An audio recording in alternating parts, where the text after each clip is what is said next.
Hey everyone, I'm Andrew Main, and I am going to answer some questions about writing that were sent to my email list, which I have on Substack. If you're watching this after it's happened, you can feel free to subscribe. You should see the invite below, which is just a link there. It's a free newsletter where I'm going to try to make people aware of when I do things like this, which is mainly answer questions. So I posted a thing 2 days ago asking anybody if they had any questions, and I got a few coming through, and so I'd love to answer them. If you're watching this right now and you want to ask me a question, feel free. You can hit me at Twitter or use the chat here. But if on Twitter, if you just want to just @reply me, and if I see it while I'm right here, then I'll try to answer. But let's start off with the first question, which is from Flower the Space Alien.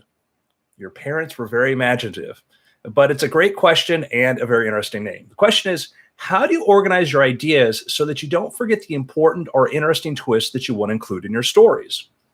This is really, really key. I don't know why I have my AirPods in. I can't hear anything. I first try to keep track of things in a notebook. This is the notebook for Sea Storm, which is the new Sloane McPherson novel. And I didn't make a whole lot of notes, but I had a lot of ideas. I'll use notebooks to track ideas. I'll write down things that I think are going to be important that I want to put in there that later on as I write, I want to make sure that I have that. So that's part of my process. And this actually leads into the next question from Jeff Carter. But use a notebook. I like these thin ones because they're not too intimidating. If you get like a big, thick notebook, you feel like, oh, I've got to have a bunch of ideas. I use a notebook. I use the Notepad app on my iPhone. I'm always making little notes in there. But I have to make sure that I have a way to find them again. That's why it's helpful to use hashtags or keywords just so that you can find them later on.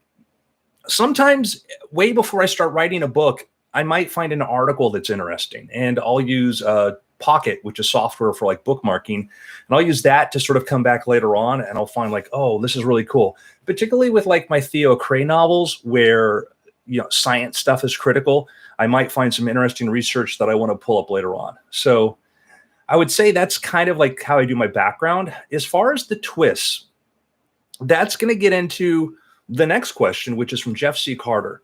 How do you set out to adhere to a particular structure or find it along the way?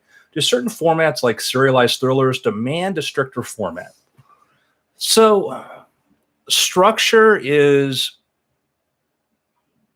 absolutely key. The structure is very, very important. Now, you got to start with a great character or an interesting characterization or something, but characters are key. They're the first important thing. And then plot, which I think is kind of a little bit distant second. It's super critical, but if you don't nail the character, it's not going to work unless your plot is just so engaging and has so much stuff in there. But if you get your character right, then your plot should just feel complete. And that's where structure comes in. So a structure is basically kind of the journey you take people on. Thinking about emotionally where you want to lead them, how you want to build up to things, how you want to deflate things, and what should take place there. And thrillers and mysteries are different in certain respects. I write thriller mysteries because sometimes I have thrilling elements, which means that somebody's kind of in peril. And sometimes I have mystery elements where we're watching somebody trying to solve something, trying to find the answer to something that the information may be there, but they have to look at it from the right point of view. So my basic structure that I use is just, I start with a conflict, I end with a resolution. How I make my way there to the end can vary. And I know that there's a lot of theory out there about like, oh, start where you here and then end where you first start. And there's a lot of stuff like there. I don't buy into it because I can think of a number of great films that just don't do that. There might be some simple formats that you see repeated more often than not, but that doesn't mean that that's the key to success. There might be things you need to sort of include, but the introduction of secondary characters, that can take place early on. It can take place halfway through a book. There's so many counterexamples to the ones that people put out there that I don't even think they're that helpful. So when you want to write a thriller, think about what a thriller is. A thriller is generally suspenseful, and suspense is its own sort of genre too, but it's something in peril. There is something at stake. If we don't stop this, something bad will happen. Where a mystery can be the thing happened. We want to know what happened, and we really have this drive to figure out who killed the person, what happened there. And you might have elements of suspense or thriller in there. I don't think I don't think any great thing is really only one thing. It might be a little bit of this and a little bit of that. We think of Star Wars as wonderful science fiction, but it's really fantasy in the clothing of science fiction. So much of it deals with magic that we don't understand, which is clearly in the territory of fantasy. It's rarely about, you get, maybe there is a weapon, but you could translate that very easily, which arguably one very famous fantasy series did that, translated very much into fantasy. And it's kind of like, Jedis are wizards, and you have people who are, fighters and et cetera, that translate back and forth. So as far as a structure, I try to hook you in the beginning. I want to hook you in. I want to get you involved as soon as I can at what we think the stakes are. And then I want to bring you through there and reveal things to my characters. At certain points, I believe in reversals. I think I understand things. No, I don't. Okay, I think I got things now. No, I don't. Maybe I have to learn a little bit more to try to figure that out. In my Sloane books, I try to do that. The first book is she has to take what's going on around her seriously. She has to realize, like, yeah, you can't rely on anybody else to solve this problem for you. You're a cop. You need to solve this. The second book, she's got to learn how to be a detective. So we see that in Black Coral, where there's one thing she's like, there's a bad person. I need to get them. I got to figure out how to do that. The third book is going to be about her learning kind of strategy. Doesn't always work the same way to try to go after somebody. Sometimes you have to think, in a different way. So as far as a format or structure, different genres kind of have their own, but don't feel beholden to that. Try to tell a good story. I've been very lucky in that I've had 3 books that have become thriller finalists. I've been a finalist for the Edgar Award, and I've read a little bit in those genres, but I am not an expert in those genres. I'm not a person that would feel comfortable to get up and teach a class. Like, I'm going to teach you the structure and history of the mystery novels. I know some of the key mystery novels that sort of formed later on, and I know some of the influences there, but I look at it from the point of view of kind of having my own take on it. And so I think that you should have yours too. You tell the story the way you want to tell it. And if people say, yeah, I think this is a mystery, I think this is a thriller, then that's great. Expectations can be limiting. If you try to tell a good story, I think you're going to be better off.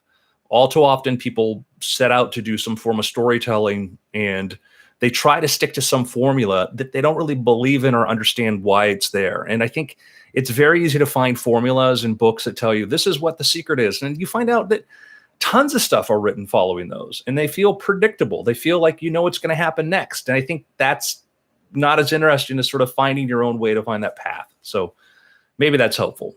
So another thing that I'll talk about is when it comes to organizing thoughts, I take my notes. I make my notes in a little notebook like this. I need to have a beginning, middle, and end. I need to know where the book begins. I need to know where it's going to end, or have an idea where it could end, and then what goes on along the middle. The middle is sort of the business of the book. What is going on? I'll use a non-mystery example. Let's use the book The Martian. It's a great book. What is the book about? It's the day-to-day survival of the character on Mars. Got to have water, got to have air. He's got to have these different things. How does he solve these problems? So that is the heart of the book. The middle is really him solving these problems and then other people trying to help him solve that.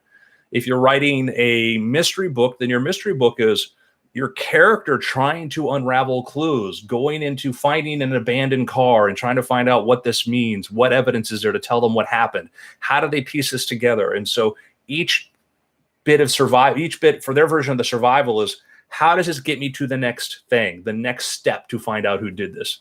A thriller could be trying to escape or trying to catch somebody. It's trying to stay a step ahead. It could be physical action. We've got to move from here to here to here.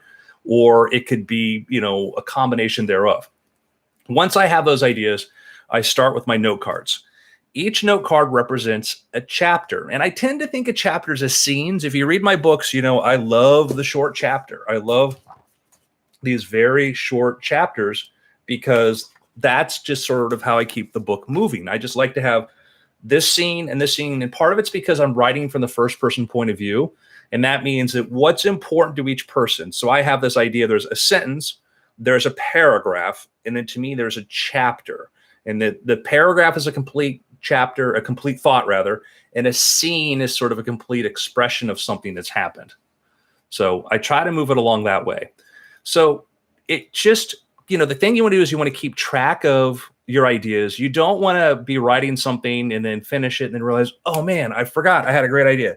That's the advantage of the notebook. The notebook is to keep track of the ideas. The note cards are to keep track of structure. And once I have a sense of structure and I start writing my scenes down, I'll just lay them down on the table and get in it. I really, this is, I think, where my strongest skill is really figuring things out at the note card level. I can lay this out on the table and I take photographs of every book that's like, this is the structure here. And I look and I say, okay, what's happening here? I think the minimum viable product, the thing that if you have a book that's a succeed or not, is when you have your note cards and you can sit down there and you can look at it and say, this is a full story. It's hard to look at even outlines. This breaks it down into beat by beat. So I advise that. Adam asks, you've talked about deconstructing books when you're starting out. I was wondering if you could dive a little deeper into that process. For the mindset of a beginner trying to understand story better, if you were to take one of your favorite books and break it down, how would you do it and what would you look for? Any tips on breaking through self-doubt would be awesome as well. Self-doubt, it pervades us all, as far as I know. All of my friends who I think are doing really well all have self-doubt and self-loathing, but they just keep doing what they do. They want to get better. They want to improve. And they just reach a point where they're okay with other people seeing their work. And they also know that I can get better at this. So it's just a matter of moving forward. As far as deconstructing books, it's easy to sort of say this is what happened. But then when you step back and you really look at how it was told or what took place, it can be very, very different. And when I go into this at length, I'll talk about people's sort of favorite memories or favorite books. And our idea of them, even when we reread them, may not really be the way they were structured or laid out. An example I'll give is, what's the point of view of the Harry Potter books? Okay. And, the regular answer is, well, it's, kind of like a limited omniscient sort of narrator telling you the story. And you go a little further and you realize the books are told always following Harry. There are other characters there other than the first 20 pages of the Philosopher's Stone, where we're following his uncle. All of the books, the rest of the book and all the other books follow Harry. Now we're outside of Harry, but we never go off to some other location where Harry's not present unless it's through some sort of magical device. And you'll notice later on in the Harry Potter books that J.K. Rowling came up with other means to tell us other parts of the story. Looking into the water oracle, what I want to call it, a Palantir, but that's Lord of the Rings, the Pensieve, looking into the Pensieve, the connection Harry has to Voldemort. There are these other little bits so Harry could get flashes of things happening. We could do this. But J.K. Rowling kept that story closely to Harry Potter's point of view. And I see people who want to write fantasy or children's stories or YA or whatever who are maybe inspired by that, but never realize that's one of the things that I think helps make that story work, because it keeps it focused. Instead of going off on a chapter that's all about Ron or some chapter that's all about Draco, which some writers might be tempted to, and wouldn't necessarily be wrong, but that's more of a George R. R. Martin kind of Game of Thrones approach, where J.K. Rowling approaches, this is about Harry and his friends. Harry is at the nexus of all of this. So every time I give you a chapter or I tell you something that happened, it's going to be from his point of view, not literally his POV from like how I write, but limited omniscient. So that's one of the things to look at a book is start with, what's the point of view? Who is this going to? Does it follow around? Who are the characters in this book? Not just, all the characters, but who are the important characters? You can take some Post-it notes and go through a book and mark off where certain points happened. When do characters make decisions? That's one of the things that if somebody asked me if I liked a movie or if I didn't, or if I thought it was meh, usually a meh movie or book is something where a character doesn't make a decision. And I had this sort of online discussion back and forth with the movie Solo, okay, the Star Wars movie Solo. I'm not over the moon over it. And I think that, Disney had a lot of things going on to try to get it done. And I'm a big fan of Ron Howard. I'm a big fan of everybody involved. And I think they're highly capable. But the movie itself was just sort of for me. And the reason is because there really was never a point where he made a choice.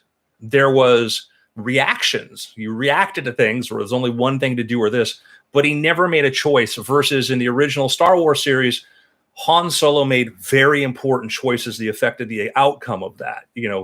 For early on, he makes his choices out of greed.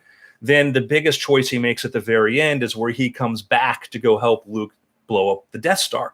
It's a huge moment. It is an incredibly big character defining moment. And I've seen people do analysis and stuff and try to critique and whatever who completely miss that. And I'm like, that's a point where you had a person that was self-interested, but why did he make this choice? And it's because Luke was persuasive to him. Luke's ideology, the seeing these other people willing to throw everything or sacrifice themselves for something that was better.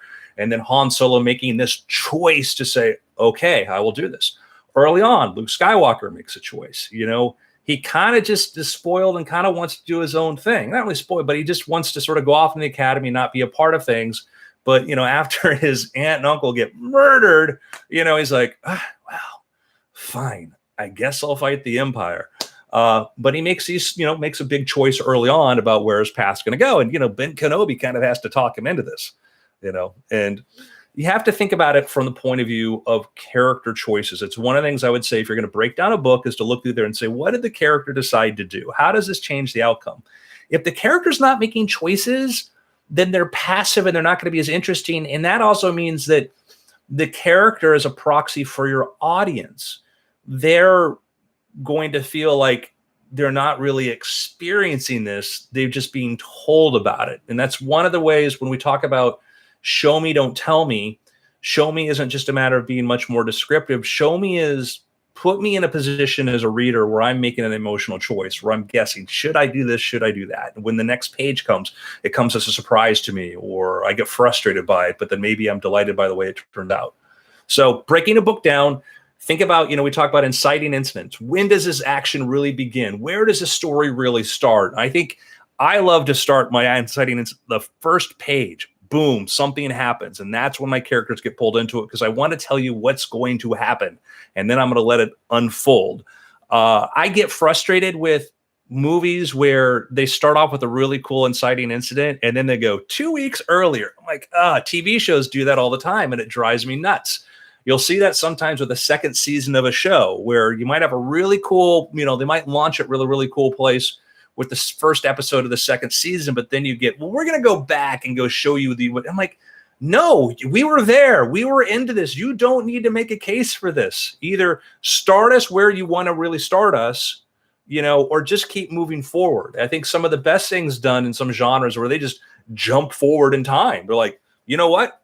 The next year, things happen, but we're going to skip ahead a year and put you into this place right now. And then if you fall back, then I find it frustrating. So that's the thing to think about. Go through a book, break it down, look for where characters make choices, when characters are introduced, the conflicts, when does the outcome change, where are the emotional points, things that pull you in. Study the book itself. What is the structure? What is the format? Is it first-person point of view? How much information? Is the narrator omniscient and telling you everything about where the salt shaker was made sitting on the kitchen table? Or is it sparse? I'm more of a sparse writer. I want to be inside of people's heads and not have you, thinking about the curtains. If I was writing a different genre, if I was writing historical fiction, I might do that. I might try to give you more details because in those genres, people want more of them. Next question, A. Winter. I know this question must have been asked and answered before, but how do you begin to sort out the mystery pieces before starting to write? This is like another question. I know JKR used pen and paper to write it all down first initially, but there was a lot of background to cover with the series. So how do you go about it? And then more importantly, where's the next chronological man? We were told you had an idea before. Okay, well, that's our question. So I grew up as a fan of Star Wars, big fan of George Lucas. But one of the things I noticed, and unreservedly a fan to this day, but one of the things I noticed was his narrative of where the story came from would change a little bit over time. And, I have this complete story, there's 9 stories that happen, and this is what happens there. But when you dig a little bit further into it, and there's a great book called How Star Wars Conquered the Universe, which is the most exhaustive book I have ever read about Star Wars. And it's great. It goes into all the great, all the different details, all of this. It's by Chris Taylor, and I cannot recommend it enough. But one of the things he goes through all the different drafts of the early scripts for Star Wars. and things changed dramatically. There was a comic book that came out a couple years ago where they took one of their earliest screenplays, they got permission, and they made it into a comic book and it told the story. And it was like very much Flash Gordon. Like almost all the action took place on one planet. It was felt like something out of it was more like an Edgar Rice Burroughs story than what you have today. It was interesting to read, and I don't think it was all that great, but they had all the elements there. They had character names were there, but who they became by the time the movie was out, very different. And a big part of the success of Star Wars 2 was that in production, Lucas had people like Brian De Palma as his friend, his wife, Marcia Lucas at the time, fantastic editor, and how that movie was shaped and the things they cut out of the story. Like if you go watch, the excess footage where you have, scenes with Luke hanging out with his friends at Toshi's station and stuff and complaining, which felt like it was kind of like space American Graffiti. And it got pulled out, and probably, I think, for the better. And so when you hear somebody talk about the origin of their story, they may have a lot. Like I have a lot of ideas where a character can go, and they're conflicting. Finally, I'll settle on one, and if that pays off, I'll be like, well, this is what I wanted to do. But no, maybe I almost did something else. The Naturalist, okay, that story, The Naturalist, the original outline for The Naturalist was about a guy hunting a werewolf, okay? And if you read that book again, it's pretty clear once you see that that's what I'm kind of alluding to. But I was more interested in this idea of like science versus these sort of mysterious, unstoppable things. How does this work? And the idea of a character that was just this brilliant yet distracted person trying to solve something like that. So you can have all the ideas in the world. What you end up using may be entirely different because stories will find their own path. So what I would say is that, again, use the notebook, put conflicting ideas here. Choice one, choice two. Think about a bunch of ideas. You don't have to have structure when you're outlining. Think of this as a collage. You're just going to throw a bunch of ideas in there and create a collage of ideas. And then eventually you pick the ones that fit the best. And then when you go to outline, you use those to outline. And that's where the structure starts to come from. You start to plan things out. So Chris writes, the first use I can find from which story is derived is Herodotus' histories, and it usually translated as inquiries. My question is whether all stories are inquiries. Okay, so to me, there are two kinds of stories. There's what if stories. What if this happens? And that's often how we pitch a thing. What if a scientist hunted serial killers? And that's what I'm trying to answer. Conflict resolution. The conflict is the what if. The other kind of story can be nonfiction, which can be, what did, and that's what did happen, what did take place, what did. And this story is trying to unfurl the truth and to figure out what took place, tell you where this evidence came from. So it can either be a inquiry into what did or what happened. And so, yeah, absolutely. It is. There's a reason, like I have weird hobbies. Like I like to write books. I also spend time, and there's a question here, I work with artificial intelligence and programming. And you would think these things were completely unrelated, but one, I work with language models, which are language. Two, they're trying to answer questions or solve problems. How do I get this? How do I get a character to understand what's going on and present this to an audience? How do I get a system to understand what I'm trying to accomplish here and rephrase it in a different format?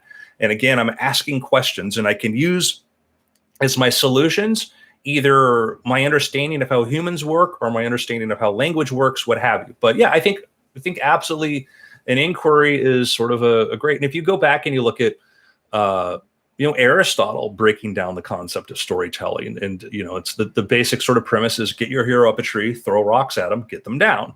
And we have a setup. What happens if my hero is in this situation? Well, I'm going to tell you. First, I'm going to build the situation, then I'm going to resolve it. So conflict resolution, a question and an answer. Chris writes, on a different tack, I've benefited from your GPT-3 tools. I made a website for people who are working with OpenAI's GPT-3, which is this model which does an amazing job of trying to figure out and generate text. And so I created some other ways to be able to apply it, figure out how to use it. And want to know what you can envision works produced by AI. When that happens, how do you envision the copyright issues will get resolved? So this is a great question. So a little tangential, but you can right now, I can go into a a workspace, and I could start writing something and click complete, and I'll have an AI generate the rest of this. And people ask, well, who does that belong to? Well, OpenAI, the company that makes the tools, like you, like if you're completion, it's yours. And if it's not copying some copyrighted material that belongs to somebody else, we don't claim that. We claim that, you have the right to do it because you used to generate it. There are some sort of people like, well, could AI generated stuff belong to anybody? I'm like, well, yeah, of course it does. If I take a photo with my camera, photons are going in through the lens and they're striking a sensor. Sometimes they hit the sensor in one place, sometimes they hit the sensor in another place. There's a little bit of a randomizer, but there's also these algorithms to try to figure out the color and the contrast. There's algorithms trying to decide, what will make the best image. And AI is being used to do that. The focus is being generated by an AI. And nobody stops to think, well, do I have the copyright for that? Because there was a slight randomization to it, which is, to me, it's kind of a silly sort of question. If I'm the one that presses the button and the people who made the button are like, yeah, it's yours, then the outcome, I believe, is mine. I don't think that's really a seriously contested sort of question. Because if you say no, because this other system, this AI generated it, which is an AI, think of it, it's an algorithm. If I pressed a button to get the algorithm to do work and it created something for me, because, what if I decided to write a bunch of different, plot points on note cards and I mixed them up in a hat and I drew 5 of them out and I used that to write a story? Would anybody argue that I don't own that story? And somebody might, but it would be sort of a silly argument. If I have a much more complex algorithm to do this, why would that change? There's no reason that would change. I think that, treating AI as this magic genie in a bottle isn't really helpful. It can do amazing things, but it is a system. It's a material system built in our world that functions under rules that we may not understand, will become increasingly more complex. But to all of a sudden say, no, this is something special, that to me, that's, it's almost spiritualism or animism, which once you see it from that point of view, it's if I can use one algorithm, I can use another algorithm. So I think that copyright, belongs to the person who presses the button in its simplest form. But we're going to be seeing more of that, though. We're going to see a lot more work created by AI. If you go to a website, if you've never seen this is kind of fun. If you go to this cat does not exist.com, let's see. You go to thiscatdoesnotexist.com, you'll get an AI generated image of a cat. And that's where people go, well, who owns this image? Well, in theory, the person who's using the algorithm to generate this, if they can say somebody else can have it. So if every time you click it, you're getting different images of cats. And these are all computer generated. These are things where it's trained on a computer, an algorithm that's looked at millions of pictures of cats or tens of thousands of pictures of cat and understands what cat-like images do. And then it's able to recreate those. So I think it's an easily resolvable question once you just say, well, if you're saying that at some point an algorithm becomes so complex, then it has to have its own separate copyright. Tell me what that is. Dan Reed wants to know, how long before the Maniverse crossover team up start? How will you write or dual triple lead books? Sorry if there's an obvious answer. Thanks.